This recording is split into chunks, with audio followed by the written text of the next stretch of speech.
जब हम अगर मेडल ले भी आते हैं तो बाद में कोई पूछने वाला नहीं होता।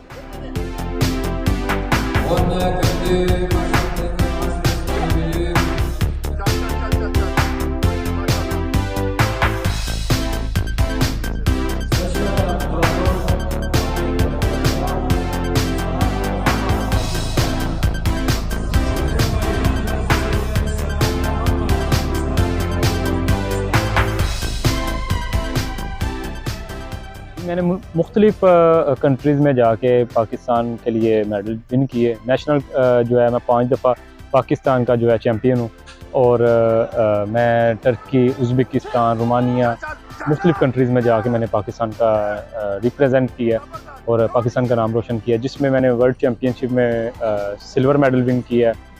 इसके अलावा वर्ल्ड कप स्टेज 1 में ब्रोंज मेडल, स्टेज 2 में ब्रोंज मेडल और यूरोप में मैंने गोल्ड मेडल विन किया और यूरोप में मेरे पास एक ब्रोंज मेडल भी है।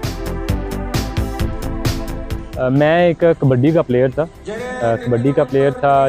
गांव से मैं एक देहाती हूँ, तो मेरी शुरुआत गांव से हुई थी। स्कूल में भी मुझे बहुत शौक़ था, जितनी भी गेम्स हैं मेरी तकरीबन 12 साल से जो है ट्रेनिंग स्टार्ट हो चुकी थी। कबड्डी मैंने गांव में स्टार्ट की, फिर मैंने एक क्लब ज्वाइन किया जिसमें मैं मैट रेसलिंग खेलता था। मैट रेसलिंग, मड रेसलिंग और जो है मैंने ये गेम उधर देखी, तो मैंने पार्टिसिपेट इसमें किया डिवीज़न चैम्पियनशिप में, तो मैं अल्हम्दुलिल्लाह अच्छी पोजीशन पे रहा, तो मुझे ये इस चीज़ का जो है शौक़ पैदा हुआ। बेसिकली मास रेसलिंग एक साखा रिपब्लिक रशिया की एक रियासत है, ये उसकी गेम है। तो इसका दरमियान में एक बोर्ड होता है, स्टिक होती है, 2 मुखालिफ आमने सामने बैठते हैं, स्टिक को ग्रिप करना होता है और बेस्ट ऑफ 3 गेम होती है। 3 पुल करने होते हैं, जिसमें से 2 पुल जीत जाता है वो विन हो जाता है। बेसिकली जो है मास रेसलिंग पाकिस्तान को आए हुए 10 साल हो गए हैं। अभी देखा जाए तो नेशनल में तकरीबन 350 एथलीट्स ने इधर पार्टिसिपेट किया था, तो हर साल ये चैम्पियनशिप होती है, जिसमें गुजरांवाला फर्स्ट पोजीशन पे रहा।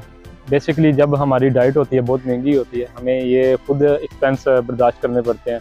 हमारे पास ना ही कोई प्रॉपर गुजरांवाला में कोई हॉल है जिसमें हम ट्रेनिंग कर सकें और जो है पाकिस्तान का नाम मज़ीद रोशन करें। इसके अलावा हमने जब इंटरनेशनल जो है पार्टिसिपेट करना होता है तो बहुत ज़्यादा अखराजात होते हैं, लाखों में होते हैं, तो उसके लिए हमें स्पॉन्सर ढूंढना होता है। स्पॉन्सर ढूंढने में बहुत मुश्किलात होती हैं, स्पॉन्सर ना होने के बराबर हैं। तो जब हम अगर मेडल ले भी आते हैं तो बाद में कोई पूछने वाला नहीं होता।